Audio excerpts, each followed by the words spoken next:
আমরা দেখতে পেয়েছি সেন্ট্রাল খাতের অর্ধেক টাকা ল্যাপস হয়ে গেছে, বাতিল হয়ে গেছে, তারা ব্যয় করতে পারে নাই। আর অধিকাংশ টাকা তারা আন্তঃখাত সমন্বয়ের নামে অন্য খাতে ব্যয় করছে। তো আন্তঃখাত সমন্বয় মানে হচ্ছে টাকাটা লুটপাট করা।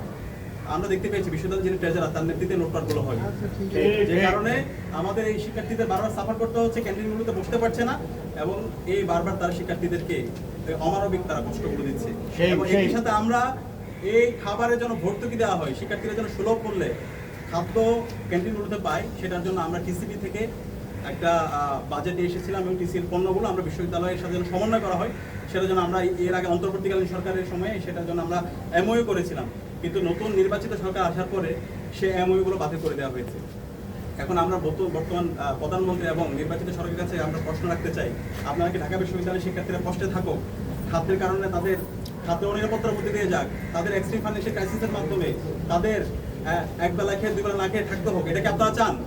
আপনারা যদি এটা চান তাহলে আমাদের আর কিছু করার নেই। তারপরেও আমরা আমাদের জায়গা থেকে আমাদের অ্যালামনাই যারা আছে তাদের কাছে গিয়ে আমরা এক্সট্রিম ফাইন্যান্সিয়াল ক্রাইসিস স্টুডেন্টদের পাশে থাকার চেষ্টা করছি, এবং এই টিসিবি এবং অন্যান্য যারা আমাদের বেনিফিট যারা অ্যালামনাই আছে, বিভিন্ন প্রতিষ্ঠান আছে, তাদের সাথে আমরা কোলাবোরেশন নিই, আমরা শিক্ষার্থীদের জন্য খাদ্যের নিরাপত্তার জন্য আমরা কাজ করে যাবো। এবং আজকে আমরা উত্থাপন করেছি, বিশ্ববিদ্যালয় ভিসি বলেছেন তিনি টিসিবির সাথে আবার কথা বলে তিনি কাজ করবেন।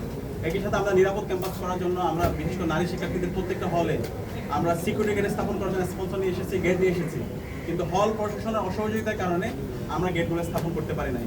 একই সাথে আমাদের ডাকসুর কার্যনির্বাহী সদস্য সর্বমিত্র চাকমা দীর্ঘদিন ধরে নিরাপদ ক্যাম্পাস করার জন্য কাজ করছে। আমাদের পরিবহন সম্পাদক আসির আব্দুল্লাহ প্রত্যেকটা হল ক্যাম্পাসের প্রবেশ মুখে আমরা সিকিউরিটি গেট এবং হচ্ছে ডিএমপি এবং স্বরাষ্ট্র মন্ত্রণালয়ের সাথে আমরা কথা বলে, ওই সময় স্বরাষ্ট্র উপদেষ্টা যিনি ছিলেন তার সাথে কথা বলে আমরা ট্যাগের আওতায় নিয়ে এসেছিলাম 100 জন হচ্ছে এখানকার ট্রাফিক পুলিশ, কিন্তু পরবর্তীতে নির্বাচিত সরকার আসার পরে এটা বাতিল করে দেওয়া হয়েছে।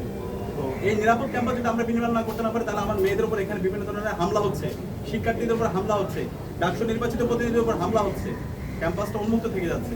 তো এই নিরাপদ ক্যাম্পাস করার জন্য আমরা বিশ্ববিদ্যালয় প্রশাসনকে সুস্পষ্ট রূপরেখা দিয়েছি, তারা বলেছেন এটা তারা বাস্তবায়ন করবেন। আমরা এখন তার কার্যকর উদ্যোগ আমরা দেখতে চাই।